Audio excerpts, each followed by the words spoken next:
Hi friends, அழகே அழகு serial அடுத்து என்ன நடக்க போகுதுன்றத இந்த ஒரு வீடியோவில் ஒரு குட்டி பிரமோவாக பார்க்கலாம் வாங்க. இங்கே மதி வீட்டுக்கு வந்ததுமே அதுக்கப்புறமா கால் பண்ணி எல்லா விஷயத்தையுமே ரேவதி சொல்லிட்டு இருக்காங்க. என்னம்மா நடந்துச்சு தெரியுமா நீ அப்படின்னு சொல்லிட்டு நடந்த எல்லா விஷயத்தையும் சொல்கிறாங்க. மதியுடைய முகத்தில் அப்படி ஒரு கோவம்ன்றாங்க. அவள் பேசின ஒவ்வொரு பேச்சையும் பார்க்கணுமே, எனக்கே வந்து ஆடி போயிட்டு நானே அப்படின்ற மாதிரி சொல்கிறாங்க.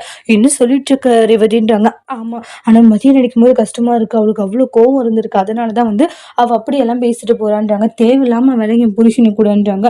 அவர் அப்படி பண்ணதுனால தானே வந்து இப்படி தேவையில்லாம பேச வேண்டியதா போயிடுச்சுன்னு சொல்லிட்டு ரொம்பவே இது பண்ணி பேசிட்டு இருக்காங்க. சரி மதி வந்துட்டு அப்புறம் பண்றானுவாங்க. மதி என்னாச்சுன்றாங்க. நல்லா திட்டிட்டு வந்திருக்கேன்றாங்க. அவ்வளோ கோவம், அவ்வளோ ஆத்திரன்றாங்க. என் மேல இருந்தா என் மேல காமிக்கணும், என் வேலையை வந்து தூக்கணும்ன்ற அவர் ஏன் இப்படி பண்ணாருன்றாங்க. ஏன்னா அந்த இடத்துல வந்து எவ்வளோ இது பண்ணணும்னு நினைச்சாங்க தெரியுமா, அந்த வேலை எனக்கு எவ்வளோ முக்கியமானது தெரியுமா, ஆனால் தெரிஞ்சுமே அவர் எனக்கு அந்த வேலை கிடைக்காத மாதிரி பண்ணிட்டாரு, பர்மனெண்ட் ஆகாத மாதிரியும் பண்ணிட்டாரு அப்படின்னு சொல்றாங்க. அந்த கோவம், அந்த ஆத்திரம்ன்றாங்க.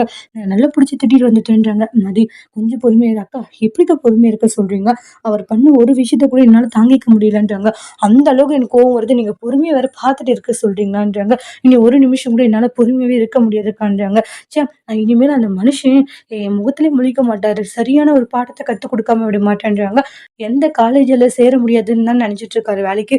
ஆனா சீக்கிரமா ஒரு நல்ல காலேஜ்ல சேர்ந்து இனிமேல் மதிக்கிட்ட மோதாத மாதிரி நான் பண்றேன் அப்படின்னு சொல்லி கோவமா போறாங்க. மதி என்னமோ பேசுறா, ஆனா மதிக்கிட்ட இருந்து நிறைய விஷயங்கள் நம்ம கத்துக்கணுன்றாங்க.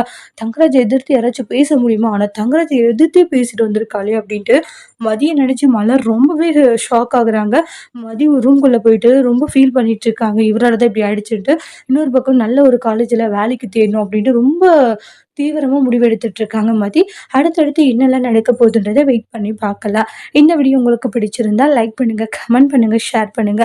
மறக்காம நம்ம சேனலை நீங்க சப்ஸ்கிரைபர் பண்ணிக்கோங்க. Thank you friends.